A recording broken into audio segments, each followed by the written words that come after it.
Welcome to How You Livin', a transformative podcast featuring best-selling author, inspirational speaker, and minister, Dr. Rick Rigsby. And now, Dr. Rick.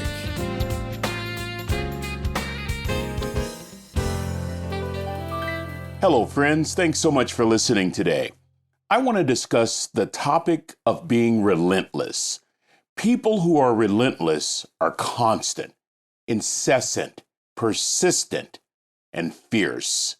These are the people determined to do something regardless. They refuse to give up despite circumstances, despite situations.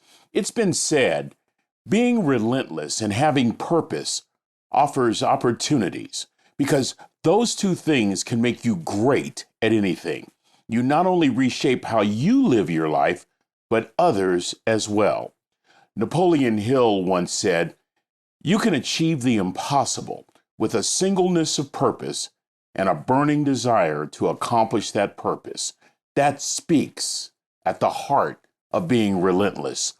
This is where Relentless lives. Relentless does not occupy residence in spaces such as making excuses, or blaming others, or the land of self-pity, or talking a big game. What we say in Texas is, big hat, no cattle. Relentless people change the environment. They change the trajectory of their lives. They even change the world. Those within their orbit become motivated. At the very least, they're convicted and challenged. They're always inspired and encouraged. I love being around relentless people. They control their destiny. They're the captain of their own ship. They're responsible for what does or does not happen. I consider myself to be relentless, but I need growth in one specific area. You see, I choose to be more relentless in my faith, in my pursuit of Christ. For me, being an authentic Christian is my chief desire, and I choose to dedicate my all to this endeavor. This got me looking at books on the topic of being relentless. My favorite that I came across is by Tim Glover. It's titled Relentless, From Good to Great to Unstoppable. I both love and hate this book at the same time, and I would argue that's not a bad thing. For you see, tension encourages growth, both physically and mentally. In fact, Tim predicted that the book will either inspire or infuriate you. It's done both for me, and I still highly recommend it. Here's a sample of what Glover says that simply frustrates me.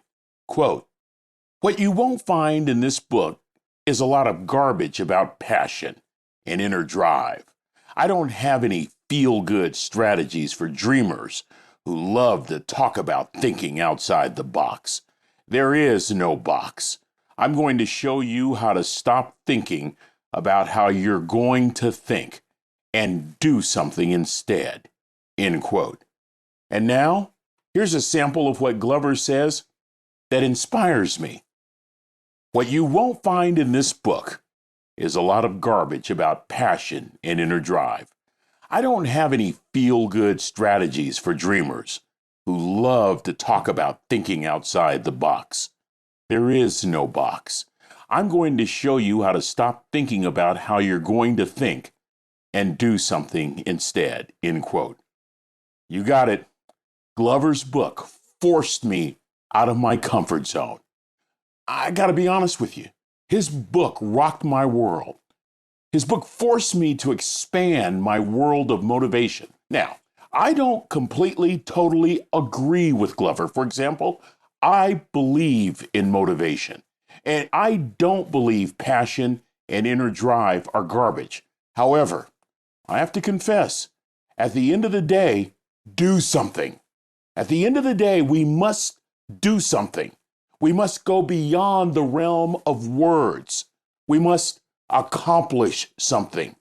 And what I love about Glover's challenge is he forces us to go beyond the realm of rhetoric. Glover stated that, quote, Success is not the same as talent. The world is full of incredibly talented people who never succeed at anything. They show up, do what they do, and if it doesn't work out, they blame everybody else because they believe talent should be enough. End quote. That's convicting, friends. We need to offer more than just talent. Being relentless is choosing to discover that next gear. It makes one achieve the impossible. It makes one unstoppable. I was working on this podcast as I was flying home recently, and I was talking to one of the passengers on the plane. She happens to be 65 years old. She's been running marathons for 50 years. And she said, I just absolutely love the fact that I dedicated my life to getting out of my comfort zone at age 50. For the last 15 years, this woman said that she had been involved in 50 marathons. 50. I was reading a portion of Glover's book, and I looked at her and I said, you epitomize what I'm talking about. You're unstoppable. And she looked at me and said, I am, and anybody can be. Oh, I like that, friends. That just kind of fires me up. That frosts my flakes, let me tell you. Glover tells this story of one of his clients, the late Kobe Bryant, who during a Los Angeles Lakers game tore his Achilles tendon. Now, many of us know that that is season ending and oftentimes can be career ending. Usually this injury requires assistance just to get off the floor. And we've all seen the athlete get carried off the court by other athletes and the training staff, but not Kobe. Why? There was still work for Kobe to do. After suffering this season-ending injury, he walks to the free throw line. He shoots 2 free throws, made them both, and then walked unassisted to the locker room. Friends, that's relentless. That was Kobe Bryant. I want to close with a great example of what I consider to be relentless from the entertainment industry. I want to talk for a moment about the late, great Ray Charles. Born Ray Charles Robinson, but he went by his first and middle name, who, amidst charges of sacrilege and hypocrisy, he decides that he's going to create a new musical genre, combining gospel and the blues. The result? A legendary career. Ray Charles was blind since childhood. However, his mother was relentless as well. She was a sharecropper in the Deep South. She had 2 children. Ray was the oldest, and she refused to pity either one.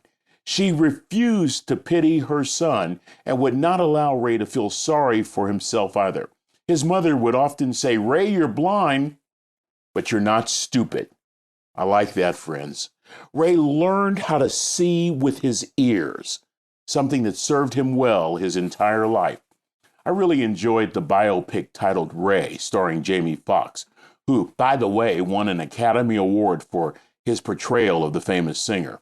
There's a scene where Ray is having a meal with his girlfriend, and he asks, do you see the hummingbird outside the window? She said, how did you know there was a hummingbird outside the window? Ray responded, because I can hear it hum. Ray learned to use sound to direct him. Ray learned to use sound to guide him. Ray also learned how to count his steps.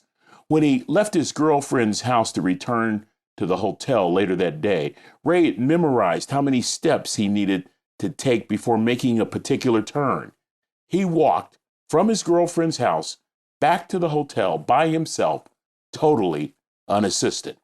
Ray Charles, despite his kid brother drowning and Ray blaming himself, Ray Charles, despite growing up the son of a sharecropper, a single mom, Ray Charles, despite being poor as dirt, despite dealing with unbridled segregation, despite being perceived as dumb and handicapped, despite having no sight, Ray Charles changed the music landscape forever He became a global icon, considered among the greatest entertainers ever.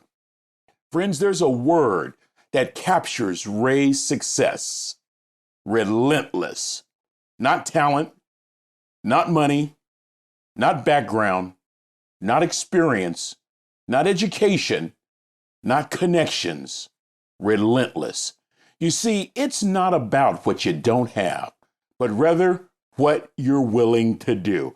You know, Alabama football coach Nick Saban said it best when he said on one occasion, it's not even about what you want. It's about what you're willing to do to get it. Relentless people do things others don't. Relentless people do what others won't. You see, Ray Charles was willing to do whatever it took to go to the top. Ray Charles chose to pay the price. His choice required him to be relentless. So I want to ask you a question as we close. Is there an area in your life that you want to improve, that you want to be relentless in? Why not go all out? Hold nothing back. No excuses, no shifting blame, no small talk. Just a simple yet profound choice every single day to allow nothing, absolutely nothing, to stop you from achieving victory. The great ones make that choice.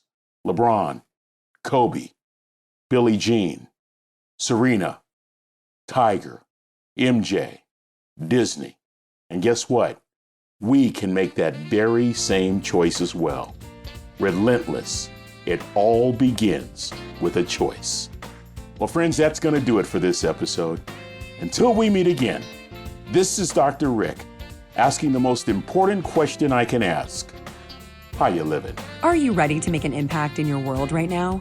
Do you want to stop existing and start living your best life right now? Dr. Rick wants to give you the first chapter of his best-selling book, Lessons from a Third Grade Dropout, absolutely free. Just go to www.rickrigsby.com/free gift to get the print or audiobook right now. This is thepodcastfactory.com.